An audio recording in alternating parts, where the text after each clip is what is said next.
Welcome into another edition of Tide and Tiger podcast. Scott Griffin here with Kevin Scarbinsky, of course, the fine columnist for AL.com. And we're talking about hyped quarterbacks. I haven't seen anything like this, Kevin. Jarrett Stidham is the starter. I mean, Stevie Wonder would have seen this coming, right? But we waited until today, the day after, or 2 days after Auburn's second scrimmage of the fall, for the white puffs of smoke to rise above the plains and let us know that Gus Malzahn has decided upon Jarrett Stidham as the starting quarterback. The worst-kept secret in the history of Auburn football. Wait, I was waiting on the eclipse. You said white puffs of smoke was coming up. That's interesting. It is the worst-kept secret. He didn't come there to sit. But we're going to get into the Jarrett Stidham situation, where it sits as far as Auburn history, then how key this is, because Kevin wrote about it on AL.com. Really, this could be the most ultimate decision of Gus Malzahn's career. We'll get into that as well. Tide and Tiger brought to you by Innovate Athlete. Innovate, that's with the number 8, InnovateAthlete.com. Great supplements, proteins, hydrate, BCAAs, branched-chain amino acids, pre-workout. It's the best in the business, done by, ironically enough, Heath Evans, who's a co-owner, former Auburn fullback. It's the purest supplements you can get. Go to InnovateAthlete.com. Again, the number 8. And if you type in the code GRIFF, you'll get 10% off. So check it out, InnovateAthlete.com. All right. I don't want to spend a lot of time on the decision because, as you said, it really wasn't – there wasn't a lot of drama here. This guy visited the basketball team and game in December, and from that point on, we all thought he would be the guy. I think most people believed, Scott, that the moment he committed to Auburn was the moment he became the starting quarterback. But I'll give Gus Malzahn credit for this. Shaun White, coming off another in a series of injuries from the bowl game against Oklahoma in the Sugar Bowl, missed spring practice. And I think it was important for Gus Malzahn to give him a shot to compete alongside Jarrett Stidham. When both of them were healthy, their teammates could see them perform. Their teammates could compare and contrast how they went through drills, how they commanded the huddle, how they handled the scrimmages. And reportedly, neither one of them was great in the first scrimmage. They both apparently played better in the second scrimmage on Saturday. But I think out of respect for Shaun White, out of fairness to Shaun White, that this was the right way to do it. Not to jump the gun, not to name Stidham the starter at the end of the spring, but to give Shaun White 2 good weeks of fall camp to show what he could do alongside Jarrett Stidham, and then let everyone in that team believe that he made the right choice. Yeah, I think that's very important so you don't lose the team at all. Because Shaun White, if he's done nothing else, the team loved him because he took hits. He played injured. He was the team guy. He's still the team guy, and we'll get into that in a moment, his reaction. But the team liked him, Kevin, so I think you're right. I think it was very important for Gus Malzahn to handle it this way, even though we all knew it was Jarrett Stidham. Shaun White probably knew that, if in all honesty. Well, I guess we'll never know for sure whether Shaun White believes that in his heart that Jarrett Stidham should be the starter and he should be the backup. But it was interesting, and you mentioned his reaction, and this is what you would expect from Shaun White. About an hour and 12 minutes, not that I was counting or anything, after Gus Malzahn tweeted the news that Jarrett Stidham would be the starter, Shaun White sent out his own tweet, and his tweet said simply, "All in, War Eagle." And as I said, you would expect nothing less. He is a quality young man.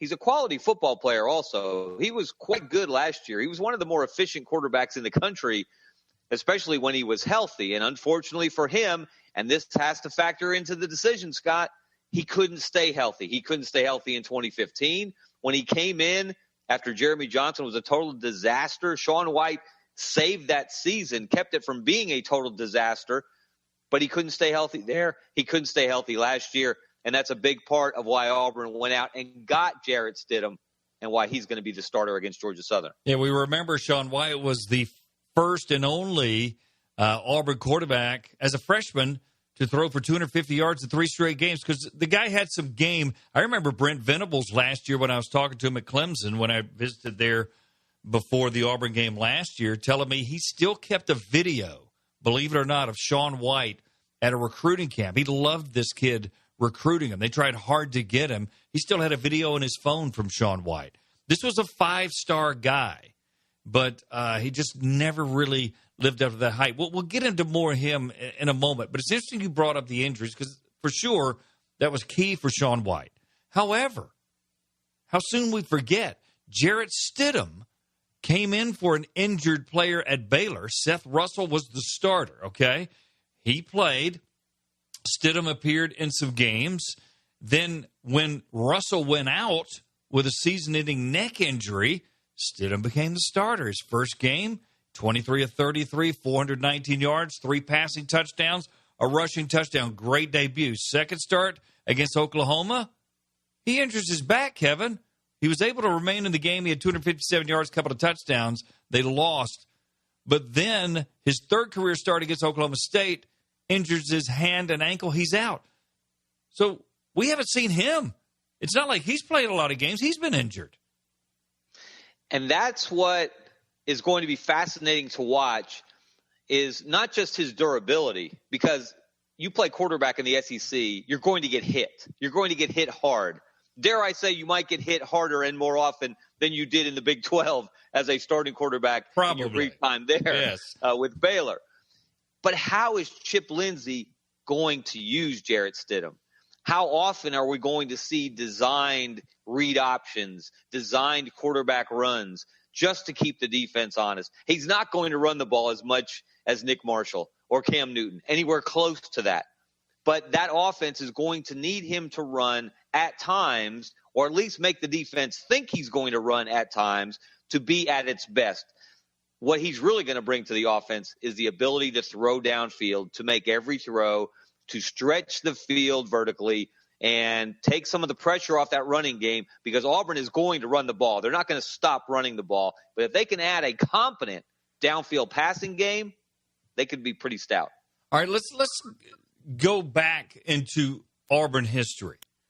Okay, they had, guys like Vince Dooley have been a quarterback there for 2 or 3 years. Lloyd Nix won the national championship. He was 19-0-1 as a starter. Jimmy Seidel, first SEC quarterback to rush over 1,000 yards, All-American.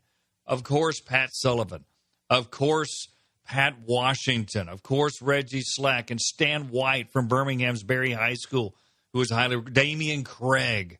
Okay. Randy Campbell, Jason Campbell, and let's be honest, Cam Newton. But none of those guys, I don't think, and if we took the top 2 of that, Cam Newton and Pat Sullivan, I would argue neither one of those had the expectation or pressure without ever taking a snap that Jarrett Stidham is about to have. Well, I'm going to guess, because this is a little bit before my time, that Pat Sullivan didn't get this kind of hype, because no one got that kind of hype at that time, because it was obviously pre-internet, pre-radio talk shows, pre-SEC network, pre-24/7 media. So while Pat was a big-time recruit, and that was a coup for Auburn to get him, nobody got that kind of hype back then. But Cam Newton was only 7 years ago, going into the 2010 season. And you'll remember, he was named the starter, I believe it was about 9 days after the end of spring practice, even though that was a foregone conclusion that he was going to be the guy. He did have a rep coming out of junior college, but no one knew that Cam Newton in August of 2010 was going to be the Heisman Trophy winner and put together one of the greatest individual seasons in the history of college football. We didn't know what his ceiling was, and we didn't have those expectations for him. You're right. Stidham is different. He arrives with the incredible expectation that he's going to do for Auburn, maybe not in the same way, but in terms of team success, what Cam Newton did and what Nick Marshall did. And what they did was lead Auburn to an SEC championship and into a national championship game. Now, obviously, Cam Newton also won the Heisman, became the number 1 overall pick in the NFL draft. No one's predicting that for Jarrett Stidham, but no one predicted that for Cam Newton either. So I think you may be right on that. That's an interesting point I hadn't heard anyone make. That's an awful lot of pressure for Jarrett Stidham to walk into the starting quarterback job at Auburn to not only get Auburn back into championship form, but perhaps help save his coach's job. No doubt about it. And the expectations, I mean, I think we all agree they're probably the second best team in the SEC. If they're not, they're real close. A lot of that's going to have to do with Jarrett Stidham for sure. Let's hear from Gus Malzahn right now on what he says Jarrett Stidham brings to the table and what he saw in making him the starting quarterback. You know, I've been talking about his leadership. That's probably the thing that's really stood out to me more than anything from the spring and the fall. Just his ability to, win his teammates over offensively, defensively. The coaches, he's a gym rat as far as football goes. I mean, he's always in the film room trying to get better. He's got an extremely strong arm. He's got a lot of skills that could be a very good quarterback. Keep in mind that, I think we also got to keep in mind that he's still an inexperienced guy. I mean, he still has some things that, he's going to need to go out on the field and play more and get used to things. And so, he's really impressed, Coach Lindsey, myself, and his teammates. All right, that's Gus Malzahn. We'll play some Jarrett Stidham coming up later. You wrote today on AL.com, this was the most influential decision. You kind of touched on it there. I would contend bringing in Chip Lindsey and hiring Kevin Steele last year were huge moves, but I think you're right. I think Gus is hooking not his reputation, but certainly his coaching career at Auburn on Jarrett Stidham, and he believes in him. Think about the situation now, the circumstances going into this year, compared to the last two times Auburn brought in a really good junior college quarterback who had been in the SEC previously with another school, and that quarterback turned out to be a championship quarterback. In 2010, they're going into the second year of the Gene Chizik era. Gus is the offensive coordinator. No one was expecting Auburn to compete for a national championship, let alone win one. Go back to 2013. It's Gus's first year as head coach. He comes back after a year away at Arkansas State. He's brought in to pick up the pieces of the Gene Chizik era, which collapsed completely in 2012. No one was expecting that team to compete for an SEC championship, let alone get to the national championship game. 4 years later, a very different situation for Gus Malzahn. They've had 3 consecutive mediocre seasons, 8-5, 7-6, 8-5. And people are starting to wonder, is that the real Gus Malzahn? Was 2013 an aberration? Was that lightning in a bottle? Was it everything's aligning perfectly for that team to get so close to winning a national championship? It's about time for Gus, I don't want to say put up or get out, but I guarantee you if they go 8-5 or 7-6 this year, there will be a lot of Auburn fans who will want him to get out. Is he Phil Jackson with the Lakers or Phil Jackson with the Knicks? That's what we're talking about, right? That's a really good analogy. I mean, and so they've got to perform. They've got to win. They've got to get to November, as they've done 3 of his 4 years, in contention for a championship. But they've got to finish strong, which they haven't done the last 3 years. They've got to get to that Alabama game with a shot to get to Atlanta and win the SEC West and play for the SEC championship. And the way they do that, Gus Malzahn's history is with an elite quarterback. Well, he's chosen Jarrett Stidham. He recruited him. He signed him. He's developed him through the spring and now through fall camp.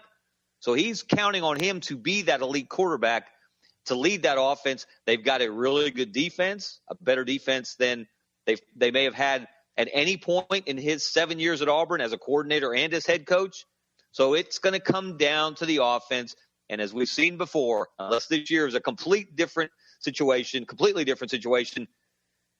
it comes down to the quarterback for a Gus Malzahn offense. Here's the other interesting factor to this. Rhett Lashley, as you know, was heavily involved in this recruiting process. He was there. He was in – I think he lived with the Stidhams when they were in Texas for a while. He was there every week. And then Gus makes the decision to kind of let Lashley go. Lashley goes his own way to Connecticut. Here comes Chip Lindsey, who likes to throw downfield, has that in his repertoire. We saw it in the spring game, 300 yards in one half. Where's the dynamic there? Not that Stidham wouldn't get along with Lindsey. But I think it's very interesting that Lashley was so involved in the recruiting of Stidham. Well, the relationship between Jarrett Stidham and Chip Lindsey, between any starting quarterback and the offensive coordinator, is vital to the success of an offense, Scott. You know that. Everyone knows that. And so we'll see how that develops. How do they mesh on game day? How do they handle situations where things aren't going great, where they're struggling? Could happen the second week at Death Valley. Yeah. Clemson may have lost to Deshaun Watson, but they've got one of the best defensive lines coming in college football, Insane. maybe the best defensive line right. in college football. And it's on the road. And it's on the road in a very difficult place to win against a team that knows how to win and believes it can find a way to win, even if it doesn't play its best. Go back to the last year's opener at Auburn. Clemson didn't play great in that game. No. Auburn threw into the end zone at the end of the game to win a game in which Auburn played horribly on offense and couldn't figure out who should play quarterback. Everyone took a snap at you and me. And so Clemson, Clemson is going to be a serious challenge. The first real challenge, nothing against Georgia Southern, but if Auburn doesn't win that game handily, they'll have bigger issues than Jarrett Stidham. But when they get to Death Valley, what happens if they go 3-and-out 3 series in a row and Stidham throws a pick 6 on the third series? How do they handle that? How does Lindsey pick him up? How does he keep him from getting down on himself? Those are situations none of us can answer until they actually find themselves in those circumstances. I think I sense enough confidence in him that even with a loss there, he'll be okay. But how key is that game to you? It's obviously huge, okay, beyond the ACC, SEC thing. Just talking about Stidham and Auburn, how huge is that game possibly? Big, Think of it from the Auburn mindset. Yeah, Think of it from the Auburn mindset, Scott. When's the last time they won a really big game against a really quality opponent? Did it happen last year? Not really. The LSU team they beat turned out to be not very good. In fact, they fired Les Miles the next day. Texas A&M a couple of years ago in College Station in not really. No. Texas A&M has been an 8-5 team for the last 3 years. Good win, but not huge. Right. So you almost have to go back to Kansas State on the road in 2014 was a nice win. I was at that game. It was good. But it wasn't beating Georgia and Alabama back to back with miraculous plays. It was not that. No. And it wasn't what beating Clemson as the reigning national champion in Death Valley will be if they can get that game. This team needs to find a way to win a really important game against a really difficult opponent, and even better if it's on the road. And as you said, not to predict that this season will fall apart after week 2 if they get beat by Clemson, because a lot of people get beat by Clemson. But it will be, how does the game go? Are they competitive? Do they look like they've taken strides forward on offense? Do they look like they can compete for an SEC championship even if they don't get that game? Because, of course, that game will have no bearing on the actual SEC standings. It may have some bearing on Auburn's confidence going on the road later if they just completely come apart at Clemson. But it will have no bearing on the actual standings. So that game, I think, the way it's played, the way Auburn feels about itself after that game will be very important moving forward. Also the other side of that is Stidham goes crazy. Throws for 275, 300, 3 touchdowns. The expectations are going to be through the roof. Auburn fans are going to be fawning all over themselves. You got to handle that too, right? That's a great point. I mean, we always think about how do you handle adversity. They're dying to this guy to be Cam Newton again. Not the same player, but that kind of guy. Auburn fans are hungry and thirsty for another championship run because they know they're capable of it. Yes. They saw it in 2013. They saw it in 2010. And it doesn't matter what that school across the state is doing. They know if they have their act together, they can beat Alabama, they can win the SEC, and they can play for a national championship. And so many pieces look like they are in place going into this year. So if the quarterback does his job, they should expect to be there when they get to the Iron Bowl. And that's why the choice of Stidham and how Stidham performs is at the heart of everything that's going to happen this year for Auburn. All right, and then talking about Shaun White. We know he's a team player and everything, but suddenly he came from a guy that was a 5-star that I never thought was a great runner or a great passer. He was solid. He was pretty good. I never saw the 5 stars out of his ability, in all fairness. But he may be not only the most important backup in America, he might be the best backup in America. Alabama fans might disagree with Tua Tagovailoa, but at least Shaun White's played some football here. And he's one play away. He's one play away, right? The worst thing that ever happened to Shaun White was Trent Dilfer, the former NFL quarterback guru of the Elite 11, calling him a program changer. That was so unfair to Shaun White before he'd ever done a thing in college. Because to suggest that he was a program changer, he came into a program that, again, since 2010, has won 2 SEC titles, played for 2 national championships, and won one of them.